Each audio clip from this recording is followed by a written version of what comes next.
So I'm either angry tonight or frustrated. I feel like this has been a failure. This new attempt to approach Koheles anew, and then in an attempt to get new perspective, like maybe find something new. Then I found two people like two Rishonim, or I guess a Rishon and a late Acharon, whose attempts to learn Koheles resonated with me and made me like wallow in my misery. So where do we begin? So I guess let me explain like what the problem is. So something like Mishle, like I feel like I know the derech of the Sefer, like I have an intimate working knowledge of it. I've been learning it for 20 years, and like I know it inside and out, and like I learn from the experts. And then stuff like Chumash, like I feel like there's enough to gain from the particular Mefarshim on the particular ideas that even if I don't get, like, let's say I don't even get what Sefer Bereshis is about, like I can get ideas from it. And then other stuff, let's say like new stuff, like my approach to tefillah, I feel like it's something I'm developing and like it's going well, But Koheles is something that historically I've had a very hard time with. And I mentioned like last time, like when I first started teaching it, I tried learning it, it failed, and then like I had to work really, really hard and like try and find a new way in. And then finally, like I had like a bolt of lightning that like started a whole new approach, and that became the approach by which I taught Koheles like for the last like 7 years.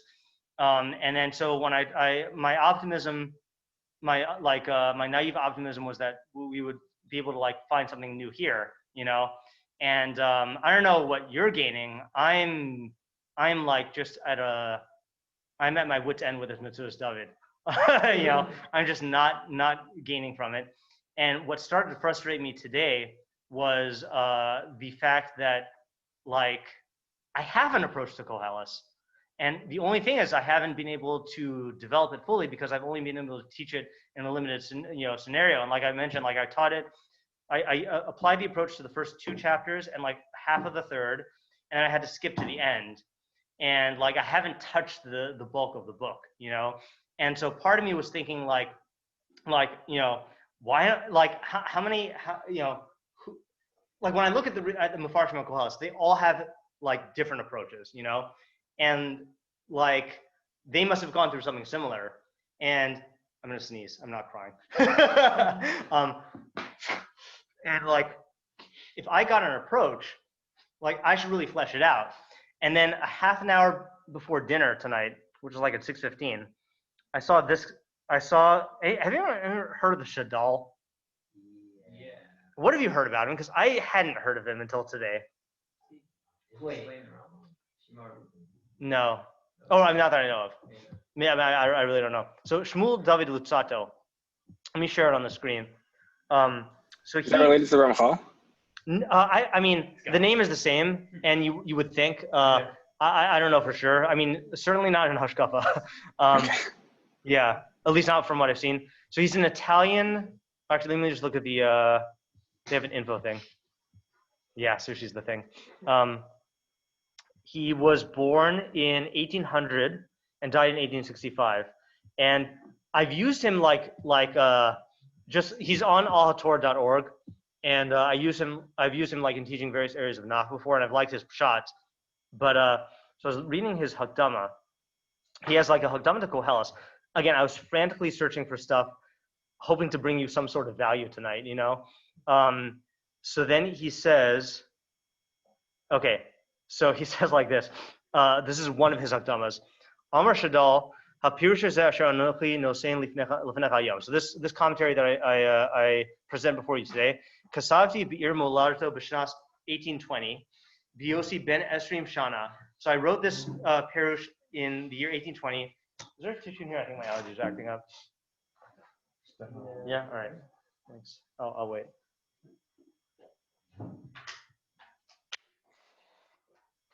Thank you.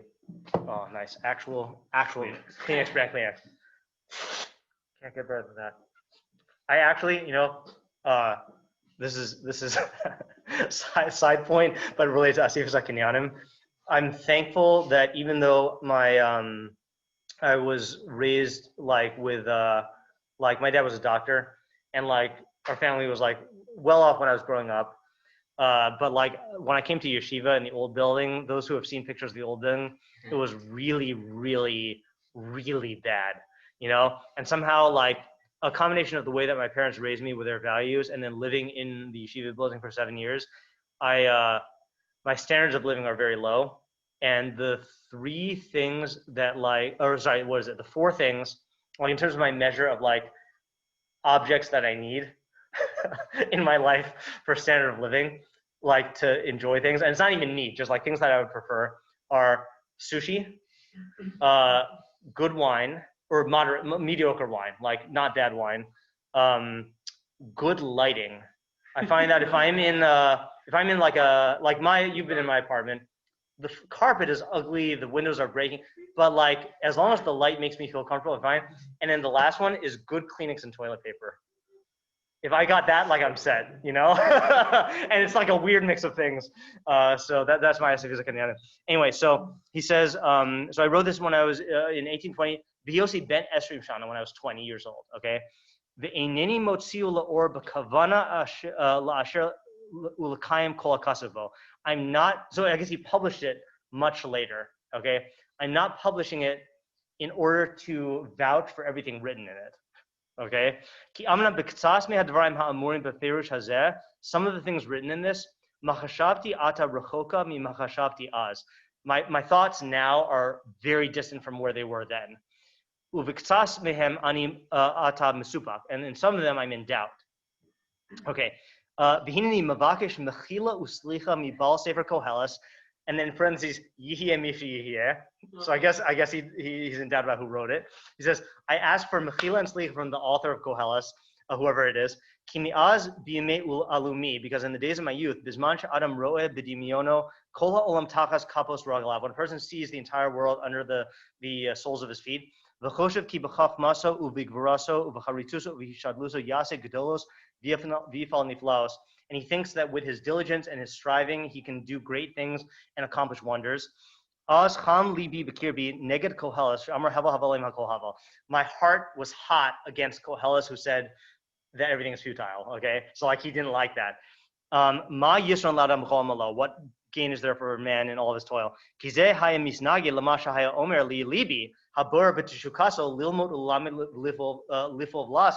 It burned. It went against what my heart burned within me in my desire to learn and to teach and to do and to act. Okay, so like it really went against his grain. Despite all the anger I had at the book Sefer Koheles, Hine b'chol hamon hasfarim sheraisi v'karisi ma'at mizerhem hasfarim shehu ani to'elis gedolim k'Sefer Koheles. All the books I saw, few of them, if any of them, gave me the benefit that I got from Sefer Koheles. So even though it like went against his soul, you know. And this is specifically literally through the phrase, everything is futile.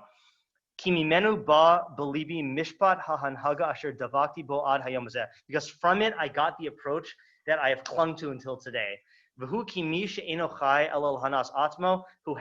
I guess this is his thesis, which is that someone who only lives for his own benefit, that's futile.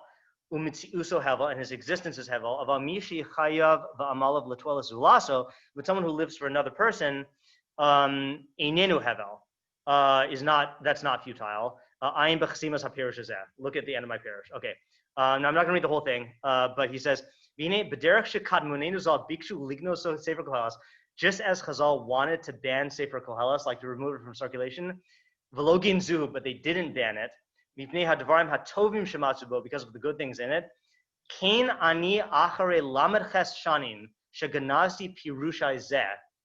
Me, after 38 years of hiding away my perush,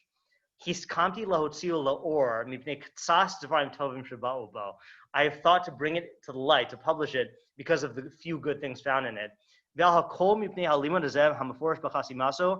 And regarding everything, because of the learning that is explicit in its conclusion, which guides a person to seeking benefit for another person, egoismus, and which takes away a person from egoism. Hamavakish rak hanas atmo, that only seeks his own benefit. Umalanu limud yoser mo'il v'yoser nitrach b'yamim ha'ela. What learning could better benefit us in these days? Sheha etika shel Spinoza goveres ba'olam. The ethics of Spinoza is taking over in the world. This is in 1800s. V'gam gedolei Yisrael v'rabbanehem m'shabachim u'farim is ha'ishahu, which I find very interesting. I did not know that the gedolei Yisrael and the rabbanim are praising and glorifying that man.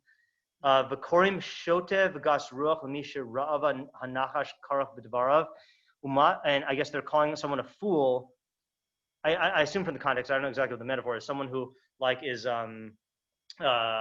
like opposed to him, I guess. Umazir am shelo yizanu. Oh no, sorry. Or now I'm confused. V'korim hashote v'gas ruach l'misha ra'ava hanachash karach b'dvarav. I'm not getting what. Oh, sorry. Shera'uha hanachash karach b'dvarav. They're calling someone a fool and an arrogant person, someone who sees the snake wrapped around his words. Umazir asa'am shelo yizanu acharav, and they're warning the people not to be drawn after him. Lo yukdu b'resha shkarav, and not to be drawn into the net of his lies. Wait, I thought you said they're praising him. Well, maybe he transitioned into attacking them. That could be. Yeah, I guess. I don't really know. Okay, anyway. Oh, so then maybe I'll finish this. It's actually at the end almost here. If I'm called a fool all my life, I'm not going to be afraid. I'm not going to fear. As long as my soul is in me, lo echtal mikro begaron ki yesod hanhagas ha'adam.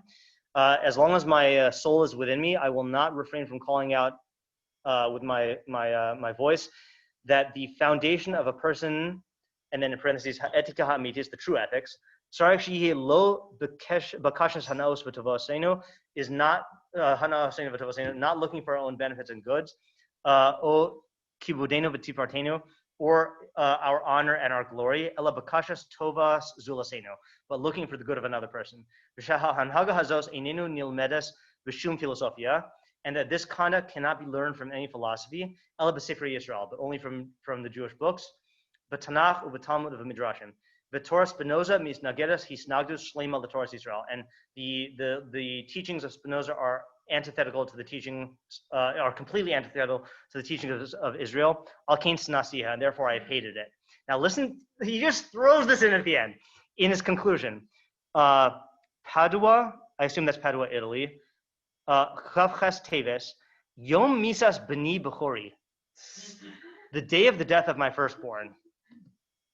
Okay, so I was just reading this again, like at 6:15 today, and like I was like, it really resonated with me, not because I've had a firstborn son who's lost or because I'm waging war against Spinoza, but like I came up with this approach to Koheles 8 years ago, and like it's done very well for me. My students say it's been like the most illuminating thing for them, and like I know that there are deficiencies and problems in it, but I've never gotten to fully explore it, and like the fact that I was zoche to find it, like I should, like why am I abandoning it now? I just realized I'm just doing something stupid. And it's not that we can't learn from the Mefarshim. Like my whole approach was culled from many Mefarshim, just not from a specific approach, and seeing him grappling with his own approach to Koheles, of like he's clearly in conflict about it, even whether to publish it, and like he thinks that not all of it is good, but like he feels that there's value. It made me realize that like okay, maybe I should just go forward with my own approach to Koheles, and like we'll explore that. And then I recalled another pirush that I read, this one's short. This is the Ibn Kaspi, who if you've been following my blog over the summer, I've been getting into lately. He's another obscure Italian Rishon. He's a Rishon though. So he said, so this is a 1 paragraph intro, or 2 paragraph intro. Amar Yosef ibn Kaspi, he's an extreme rationalist. Nar ha'isi gamzganti, so I was young and I became old. Behini higdamti lasos pirushim rabin, and I began to make many pirushim.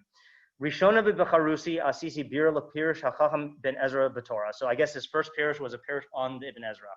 Okay. Ulesefer harikmash asa hachacham ibn Janach. V'achar beziknusi asisi sefer hasod, v'sefer hamatzref, v'sefer hamashal, v'achar asisi pirush hamiyoshua, umiyashaya, umirus, v'iyov, u'mishle. Kichen, so he actually wrote 2 pirushim on Mishle. Kihin samtani lakshavosai ubacharusi. So that's what he did in his youth. Viata biyosi ben chamishim. Now that he is 50, the seva zarka bi, and old age has been cast into him. The anochi yadati, and I know asisi perish koheles biyosi beir provanyan pirfanyan I don't know.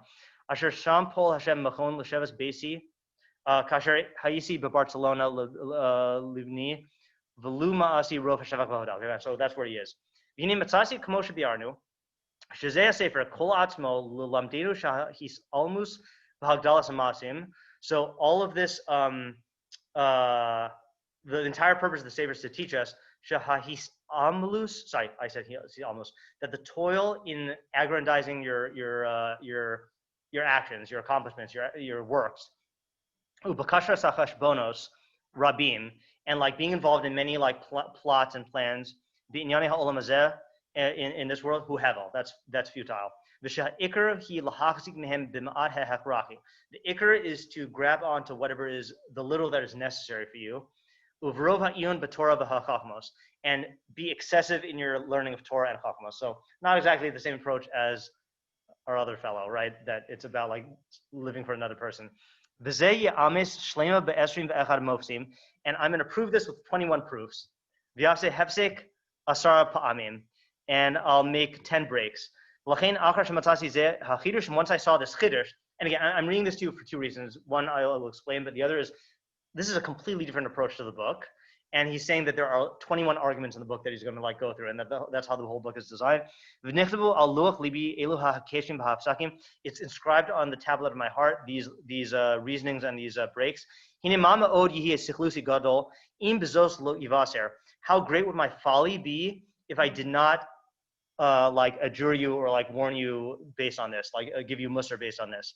Lachain, kivanti sheyezeh pirush chasima lama'asai b'chol pirushai. I intend for this to be the final pirush of all of my works. V'chasima l'chaim, and the conclusion of my life. L'chol anchosai u'machshavosai, with all of my groaning and my thoughts. U'mehalukim eshal ha'ezer ha'atzma yisbarach yisala. And I ask God for help and strength. Okay, so like that's another example, like where I just you don't see Mefarshim write about the way that their life's thoughts are interwoven with the nature of the book, and so like I saw that and I'm like, you know what, I just want to take my approach to Koheles and run with it, and like I know I can get value out of that. And like we will draw upon other Mefarshim, but like I kind of like made this decision on the walk over to like abandon the Metzudas David project and like go with my project. Okay. So if that's okay with you, all right. So I figure what would happen, what we would do tonight. I kind of said the approach last time, but what I want to do is there's a prequel. When I came up with the approach, I wrote down how I arrived at it. And I mentioned to you guys last time that this was based on a secular thinker. So I want to read you my account of how I arrived at the approach, because I think it'll set the tone. And then we'll go through those 11 psukim again and see what we can get from that. Okay. So let me stop sharing this screen. I actually only printed out 5 copies. So I guess one person will have to listen, or 2 people have to share. So this is the article that I wrote, and I'll share it on screen. All right, so this was written on May 7th, 2012, okay? So this is 8 years ago. And basically what happened was I had tried this thing called Project Koheles, which would start with the Metzudas David. And I tried teaching Koheles, and so I tried teaching it. So I started teaching it in February. So I actually taught the class for 3 months. And then everything collapsed. Or everything was slowly collapsing, was rotting on the inside, and then I came up with this approach, and I think I delivered it to them in like the last couple of weeks of their class, and then every year after that I taught according to this approach. Okay, so I'm going to read this and we'll discuss it. Like we'll read this as an essay, but but this was like a personal reflection. Okay, and I want to read it because I think it's beneficial to see like how I arrived at it. So so you can skip the italics. All right. All matters are wearying, as the subtitle. Project Koheles is at an impasse. My chavrusa and I feel lost. We went into the Sefer expecting to find at least some semblance of order and structure. We certainly got off to a good start. Thanks to the Metzudas, we found the type of clarity and analytic progression we had hoped for. But then things got ugly and frustrating fast. Okay, so we got as far as we got in this shiur. We did a lot more in this shiur. Like, I feel a lot more coherent in what we did than what happened back then. But like then after that, we just found no order or semblance of anything. Okay, when we thought, we worked for several days on the next 3 psukim and couldn't seem to figure out what was going on. Shlomo Melech seemed to be speaking in generalities without any logical sequence and without bothering to back up what he was saying with convincing arguments. This struck us as very different from the cogent, practical, real-world teachings of Mishlei. And again, I'm drawing on my Mishlei experience for this because that's Shlomo. We then thought that maybe it would help to read through the next 2 chapters. We figured that perhaps seeing the overall context would help us to understand the progression. This too was futile. The more we read, the more confounded we became. Koheles seemed to be saying, I think it's a typo, the same phrases over and over again. Behold, all is futile and a breaking of spirit. That too turned out to be futile. It was clear that all is futile and a breaking of spirit, and there's no real profit under the sun. I concluded that this too was futility, and so on. It seemed that every time, this was a personal musings. This was not a published. This is not even on my blog. This is just personal musings. It seemed that every time Koheles started developing an idea, he'd suddenly switch gears. Every time he seemed to be making a point we understood, he'd throw us a curveball and take us off in a new direction. We concluded that we needed a new approach, but we didn't know where to find it. Okay. So then next section is Zoldan the gadfly. So I don't know how many of you know of Zoldan. Zoldan was in yeshiva with me. He's a Talmud of Rabbi Zucker, and he asks good questions. Okay. Oh, the gadfly is a reference to Socrates. In the trial of Socrates, when he was put on trial for being a heretic and for denying the gods and corrupting the youth, and he got convicted. Spoiler: he got convicted of capital capital offense and was to be put to death. He said that basically he views himself as a fly annoying the horse, which is Athens. By pestering people to try to live the examined life, and that if Athens swatted the fly and he died, then he said you're not going to quickly find another Socrates. So it's like the gadfly is like a mushal. I mean, I only know it from that case. I don't think people actually use this, but it's like the mushal for someone who's pestering you and prodding you to try to get you to look at your own life. Okay, so that's Zoldan. That was what he was in my life, and still is to some extent. All the while, I found my thoughts returning to Zoldan's comments on Project Koheles Part 1. So this is his commentary on I had written a post on what my findings were. Here's what he wrote with my emphasis in bold. I can't do a Zoldan impression. I don't know that I agree with Koheles' conclusions. Can you really claim that everything is futile? By what measure? We haven't even discussed our goals. We don't even know what the rules yet, and Koheles is calling the game fixed. Okay. What about the value of existence? If that's the measure and the goal of life, then man's toil seems pretty darn good. I would answer simply that a day lived and worked for is another day survived. If survival is better than death, then every day I improve. If you wish to take a more physical approach, so that's like the Ibn Ezra. I don't know if he was referring to this, but I mentioned Ibn Ezra holds that the book is about the ephemeral nature of physical existence, that nothing lasts in the physical world. Okay. Again, I don't know if that's what he's saying. If you wish to take a more physical approach, isn't existence, again, another means to exercise the emotions and feel more? Going on to consider the effects of future generations seems unnecessary, which is kind of what we arrived at with the Metzudas David. Why are you thinking about all these future generations of the world ending? Today, my life is made. The only difference between either of these two approaches is whether or not the future generations matter. If existence is good per se, then future generations are countless more existences helped by my toil, whereas if I'm in it for me, it ends at death, yet still serves a perfectly good goal until then, right? So that's the thing, is if you're talking about human existence, so whatever I do in this world can help people in the future exist. And if existence is good, then I'm contributing to the good. And if it's all about me, so then I live a good life. That's his argument. I think that the Koheles mentality is an interesting one. It seems to me to be nihilism. And I always had these same questions against nihilism. If you want to point out the futility of a thing, you first have to explain what goals exist. That's the definition of futile. It doesn't meet its goals. If there are goals, then a discussion can be had. If not, then you are free to do whatever you want. Somehow I feel like the mentality is rooted in a disconnect in man's relationship to the world. Men know why they work. They do it to survive the day. When they are luxurious, they do it more so to gain more so. It feels like Koheles is an attack to the luxurious. And that's kind of like Metzudas David's approach of Sifas HaKinyanim. Or more precisely, a feeling one gains when one's needs are met. When survival is dealt with, life seems unending and unimportant. Once the essentials are dealt with, should man simply pick up tent and call it a day? Is there really no more to accomplish? Is there nothing else? I think Koheles starts with this mentality and pushes it further. Yes, it is all futile. You have accomplished survival, and now there is indeed nothing more for you. You may attempt to continue what you did, gain more wealth, gain more children, gain more life, but once the survival is done, what purpose can you claim for your toils? Existence might be a worthy pursuit, but are chairs, tables, clothes? He pushes the sensation to its end and fully embraces the nihilism. I find this interesting. Okay, so those are Zoltan's comments. All right. Well, I can't say that I agree with the entirety of Zoltan's analysis. I sensed that he was making a significant point. His words kept nagging at me, but I couldn't figure out why.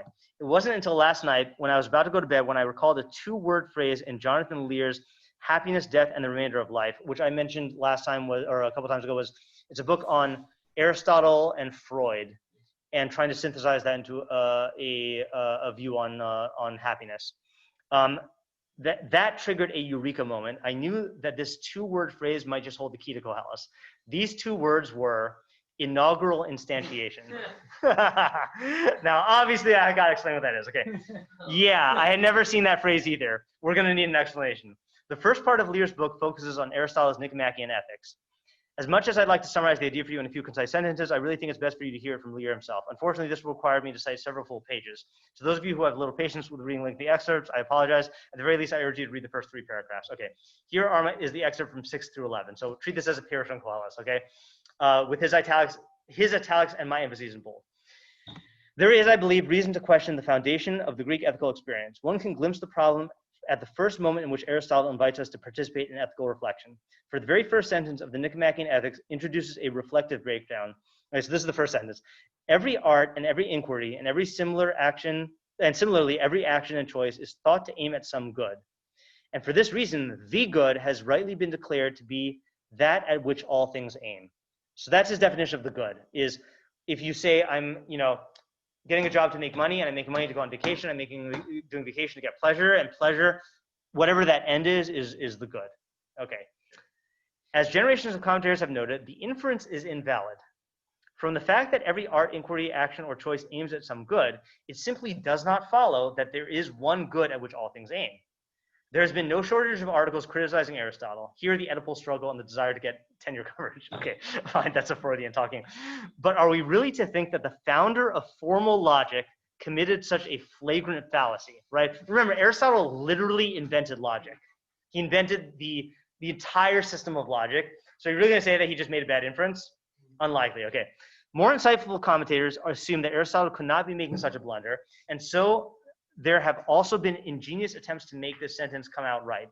According to one of the best attempts to make sense of this sentence, Aristotle is here trying to state what the supreme good would be if there were such. So he's not saying what is actually good and positing an actual real existence. He's saying logically, if everything you did aimed at something, then like logically it would have to all aim at one other thing. There is an idea of the good. Like, right, but is that something that is actually like achievable in reality or achievable by diverse pursuits? Like, let's say, for example, you are engaged in learning and like food eating, like are you actually being driven by one underlying value, or like maybe the person is being driven by 2 values and it doesn't culminate in one thing and he's just at odds with himself? Right. Well, I guess if they're both, yeah, right. Right. I mean, it's at least a question. Like maybe you can answer it. The problem for this interpretation is that there's no textual indication that Aristotle is speaking hypothetically. Indeed, he seems to emphasize that the good has rightly been declared to be that at which all things aim. I suppose one can add if there were such a thing, but it seems an interpretive stretch. This looks like a dilemma. Either one accepts that Aristotle made a logical error in the opening sentence of his fundamental ethical work, or one must make coherent sense of what he is saying. Rather than choose, however, I should like to shift the question away from what Aristotle is saying and ask instead what he is doing. Okay, here's the important point. I would like to suggest that Aristotle is here participating in a peculiar kind of inaugural instantiation. He is attempting to inject the concept of the good into our lives, and he thereby changes our lives by changing our life with concepts. So he's trying to basically implant this idea in you of clearly we're all striving for the good, and that makes you think of things in terms of means and ends. Mm-hmm. Okay, he'll explain. Aristotle does not do this on his own. For an inauguration to be successful, there must be a context in which it occurs.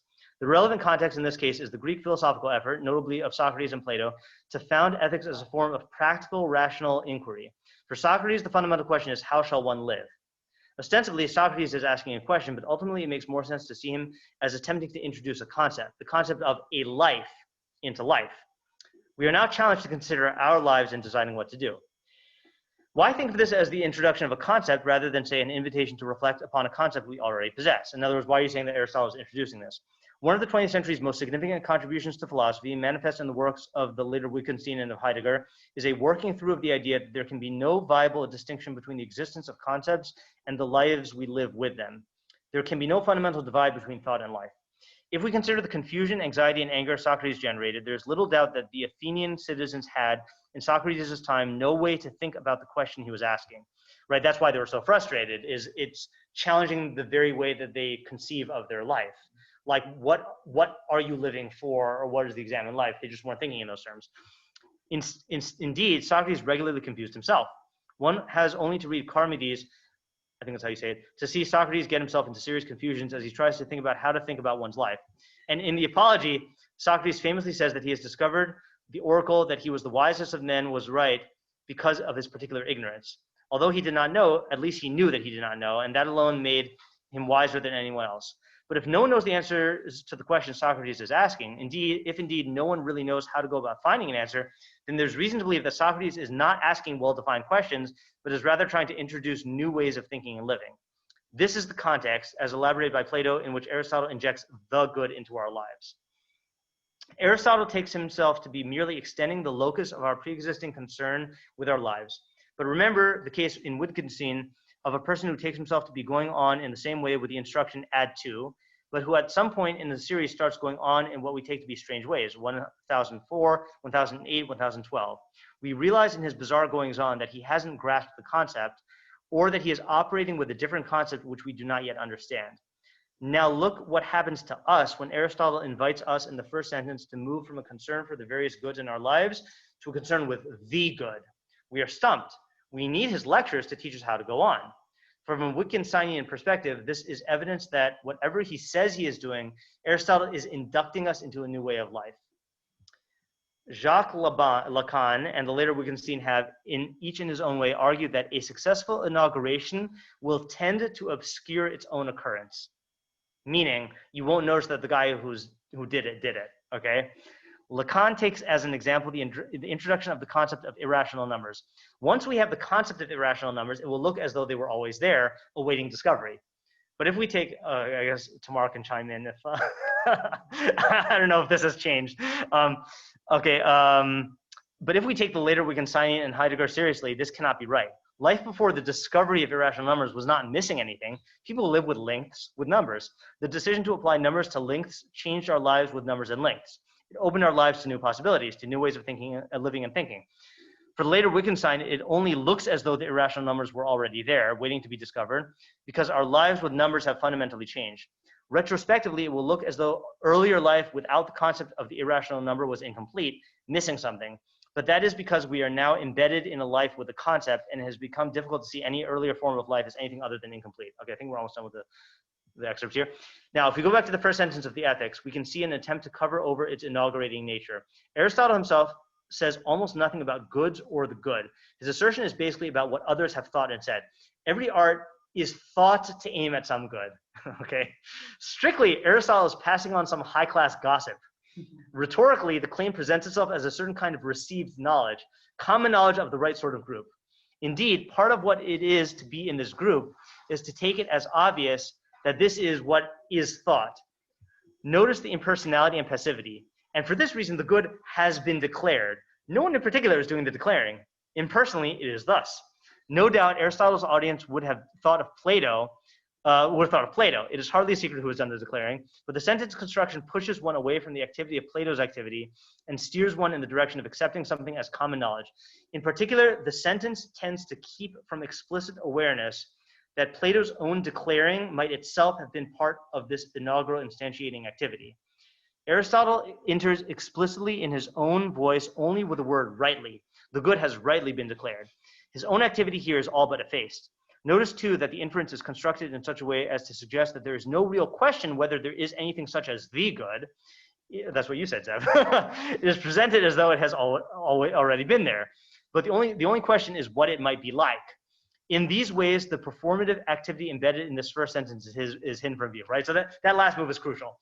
What is, clearly it has been regularly declared that we all aim at the good, and this book is about what is the good, but he just kind of like plants that there and doesn't question whether the notion of the good is actually a thing, okay? That is a logical fallacy. Yes, but what he's saying in order to say that Aristotle didn't commit a fallacy, he's saying he's making a deliberate rhetorical move of implanting a concept in your mind to get you thinking in different ways, you know? If it's not a true concept, then what's the... Oh, so he does end up arguing for its truth, but I believe the way that Lear understands him is that you can only arrive at it via thinking along those premises, and then you retroactively understand certain things about reality. I haven't read the book in a while. This was back then. Yeah. You saw it? Yeah. I might want to reread it before I lend it to you, but theoretically, yes. Yeah. All right. If the performance had succeeded, the sentence would have looked obviously true to us. Conversely, inaugural attempts will tend to draw attention to themselves when they misfire. Instead of looking as though it has always already been there, waiting to be discovered, in a failed inaugural attempt, something will look odd as though it doesn't fit in. This is what is happening in Aristotle's first sentence. Aristotle does not quite succeed in inaugurating the good. Perhaps it is a fact about us that we can no longer take this sentence as obvious, and if it is not obvious, it must inevitably provoke some discomfort. It is worth getting clear about what is disturbing us. And by the way, just to foreshadow what he does in the book, he fleshes out his theory of Aristotle, but then he says that Freud would argue that the entire pursuit of the good is a neuroses. And therefore, it is not achievable by definition in real life. It's just a delusion that we have that keeps us going. And then in the third part of the book, which I've never read, he tries to harmonize it. Sick. Yeah, okay. All right. So we're almost at the end of my thing. In summary, inaugural instantiation is when the author introduces the reader to a new way of thinking by immersing him in that new way of thinking from the get-go, thereby creating the potential to explore new concepts without first going through the process of analytically establishing the validity of their foundations. Just plunge them into it. Okay. Now, Koheles. My hypothesis is fairly straightforward. Sefer Koheles follows this approach of inaugural instantiation. I will briefly explain what I mean, but I want to reserve my judgment until after Michael Russo and I put this hypothesis to the test. From the very outset, Koheles plunges us into his world and its terminology. Futility of futilities, says Koheles. Futility of futilities, everything is futile. What profit is there for man in all of his toil which he toils under the sun? As Lear would say, Koheles injects into us, his readers, the themes of Hevel, futility, the doomed quest for Yisron, profit or accomplishment, the inescapable fate of Re'us Ruach, vexation of spirit or frustration, and the curse of Amel Tachas Hashemesh, toiling under the sun. Right? And you notice that he just throws those terms at you in the very beginning and just states it as a fact. This theory might very well explain the phenomenon that bothered Zoldan, namely the fact that Koheles condemns existence as futile without first defining his values. Lear wrote that Aristotle's introductory statement is constructed in such a way as to suggest that there is no real question whether there is any such thing as the good. It is presented as though it has already been there. The only question is what it might be like. So too, perhaps Shlomo Hamel's introductory statement of Havel Havalim, etc., is constructed in such a way as to suggest that there is no genuine question as to whether everything is Havel. It is presented as though the point is glaringly obvious, but the only question is why we are convinced that things are not Havel and that there is Yisron Tachas Hashemesh. So he's pulling a fast one. He Shlomo, with the authority of Melech B'Yushalayim ben David, author of Sefer Koheles, Mishlei, and Shir Shirim, is saying, I mean, come on, guys, everything is futile. What gain are you trying to get in all your toil under the sun? And that's, he uses the term when he gets into the Freud section, Lear, of it's a seduction. Aristotle is seducing us into accepting the concept of the good. And Shlomo, in a way, is seducing us into the concept of, yeah, everything's futile, and like, what are we working for? Even if we're not actually doing that, and he's not proving his premises, and he's not saying his values up. Okay. What's his point? Meaning, like Aristotle's point is to identify what particular. Yeah. So I'll reiterate that according to the approach that I discovered after this, as soon as we're done with this essay here. Yeah, this might also explain the seeming haphazardness and apparent lack of order and thoroughness. Just as, according to Lear, there is reason to believe that Socrates is not asking well-defined questions, but is rather trying to introduce new ways of thinking and living, so too there is reason to believe that Shlomo HaMelech is not attempting to systematically dismantle our view of the world and trying to prove through airtight arguments that everything is Hevel. Rather, perhaps he is trying to introduce us to a new way of thinking about the world. I also wonder if this explains the continual appeal to the author's authority and experience, as well as the decision to write the book in the first-person voice. The words of Koheles, son of David, king in Yerushalayim. I, Koheles, was king in Israel of Yerushalayim. I said to myself, here I've acquired great wisdom more than any of my predecessors over Yerushalayim, and my mind has seen much wisdom and knowledge. So I hated life, for I was depressed by all that goes on under the sun, because everything is futile and a vexation of spirit, and so on.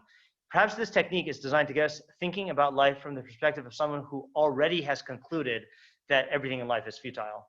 So that is the approach of Sefer Koheles I would like to try. I realize that there are many, many unanswered questions and unresolved problems, some of which we would have to contend with no matter what, and others which we are creating by taking this approach. But as Koheles stated, everything has its season and there's a time for everything under the sun. There will be a time to raise and discuss those questions and problems, but not today. Now is the time to try this new approach and see where it leads. And what I did is at the end, yeah, that's the end, right? So what I did after this was, this is a little extreme. I played the laning of Koheles on repeat in the car at all times for a couple weeks. And because I wanted to jump full on into this theory and immerse myself in him saying that everything is Hevel, and in particular ways, and then that's where my approach came from. That's where my particular approach came from, and then that led to like to everything. So answering your question, do you remember how you phrased your question again? You just said a little while ago. Oh yeah. So what is he trying to say? I guess. Yeah. Okay. So let me restate. I said this in passing last time. Let me state my actual thesis of Koheles. If you want, you only need the Pasuk 2 and Pasuk 3, but I'll just read it. This was, hold on, I'll put it on the screen anyway. And I am learning it as futile. Okay, I'm learning Hevel as futile, not nothingness. So, hold on. How are you defining Futile means it doesn't, you don't get what you try to get, right? Like you fail to accomplish what you were seeking. Yeah, so my thesis is Hava Havalim Amar Koheles, Hava Havalim Akol Hava, right? So futility, said Koheles, futility is everything is futile. Ma Yisron La'adam B'chol Amalo She'amol Tachas Hashemesh. What more is there in for a man in all this toils under the sun? So my whole thesis is you got to reverse the two psukim, that if your premise is, if you're looking for Yisron, if you're looking for, and I'm treating this as a noun, if you're looking for more, and that's what your life's toil is about, so then you will, by definition, not find it. It will, whatever you are looking for, you will not find, because you're looking for what is more than what is in reality. And then you will condemn everything as futile. You'll condemn particular efforts as futile, and then you'll view life as a whole as this is just a quest for futility. And the way I learned the entire book is, it is him taking every or not, I can't say every, but like many examples of how a person pursues Yisron, and then showing how it results in futility. So he'll take love and say, oh, you want to make your whole life about love? You're going to do that, and then this is going to be the problem, and you're going to find that you don't get what you thought. You're looking for wealth, you're going to get it, and then you're going to find out that's not what he wanted. You know, fame, competition, righteousness, chachma, and he's showing you all these examples of how you're pursuing something which is actually, because it's more than what reality has to offer, you will not get it, and then you'll be disappointed because you're chasing a fantasy. So it's not futile like objectively, it's just futile because it's futile because your goal doesn't fit in with what it's going to give you. Like every person basically, is aiming towards something that makes sense futile. Right. And then the question becomes, can you get out of this tendency? Mm-hmm. Meaning, is there such a thing as happiness that's within your grasp? And if so, what is it? What does it look like? And how do you avoid the trap of making it into a yisron, making it into something that's more than reality, and then just falling into that same trap again, And this is where the that chazal that we did about they wanted to ban Koheles becomes very relevant, because they say sof davar hakol nishma es halikim yirav es mitzvos Hashem kizeh kol adam, as if as long as you make your life about mitzvos and yiras Hashem, yiras Elokim, then that'll be good. But the problem is throughout the middle of the book he shows how mitzvos can be made into a yisron and yiras Elokim can be made into a yisron. So like, what are you supposed to do? Right. Yeah. You can say what? That mitzvos or your Hashem can come into Yisron if you view them in the wrong framework? Yeah. For example, I mean, this is just an example of this, but if you have a Koheles there, if not, then that's fine. I'll just read it. Is it Dalid or is it Gimel? I think it's Gimel. Hold on. I think we read this already earlier. I'm trying. Yeah, look at Gimel Yud Ches. Yeah, Martiani Belibi. Divras B'nei Ha'adam. I don't think it's in what I copied for you. I said in my heart on the matters of man, Levaram Halakim, Liros Shehem Behem Behem Elahem. God did this to sort them out in order to see that they are animals. Ki mikra b'nei Ha'adam mikra habehema mikra echad lahem k'mozeh kein mozeh v'ruach achal hakol mosar Ha'adam minam hema ayin ki hakol havel. Right, so that the fate of man and the fate of beast, they have one fate for them. Like this one dies, so that one dies. And there's one spirit for all of them, and the superiority of man over the animal is nothing, because everything is hevel. They all go to the same place. They all are from the dust, and they all go to the dust. Who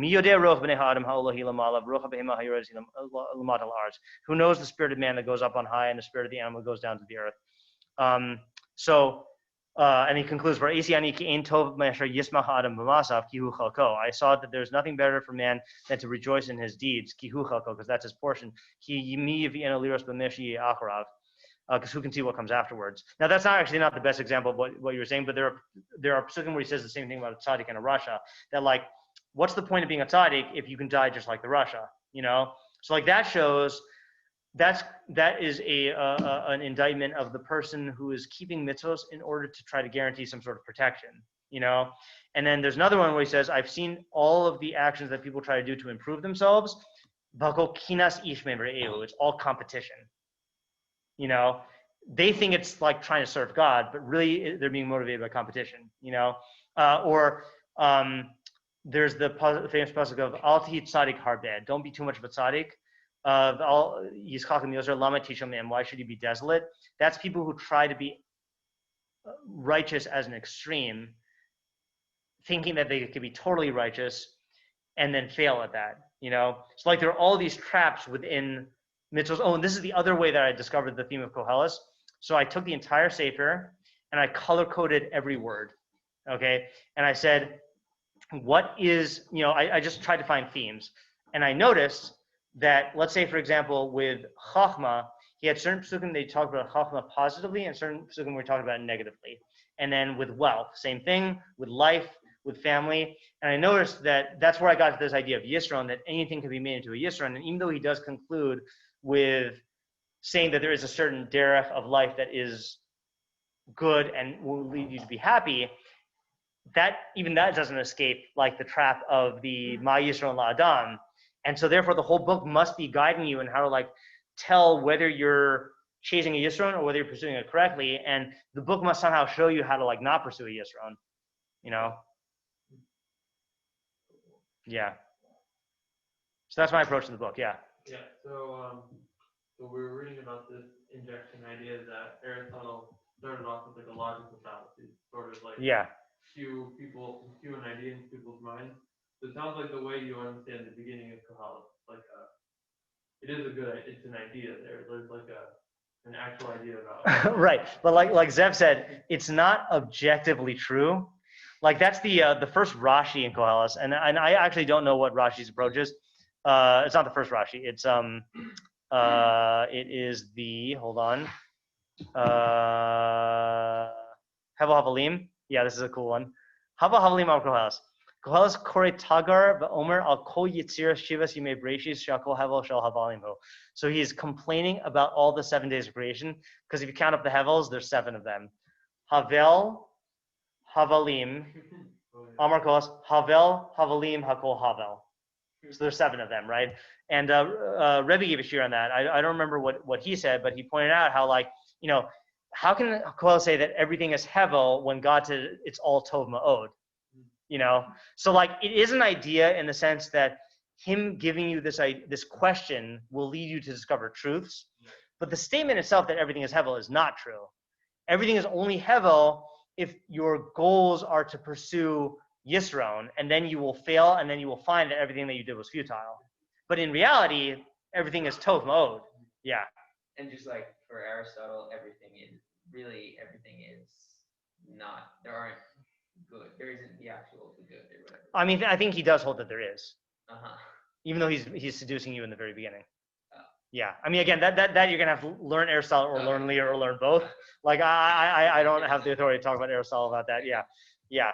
And then the other question also is like, what, this whole thing is making you realize that like Koheles is in a different framework. Like when you, I mean, to a certain extent, like when you learn Navi or when you learn like Chumash, it's not like trying to trick you or put you into a certain mode of thinking.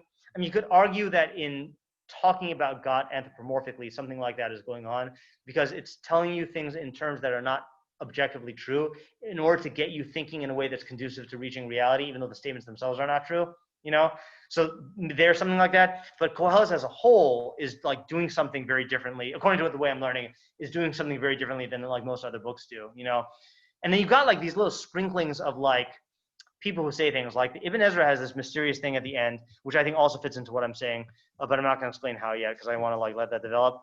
Ibn Ezra has the cryptic statement at the end,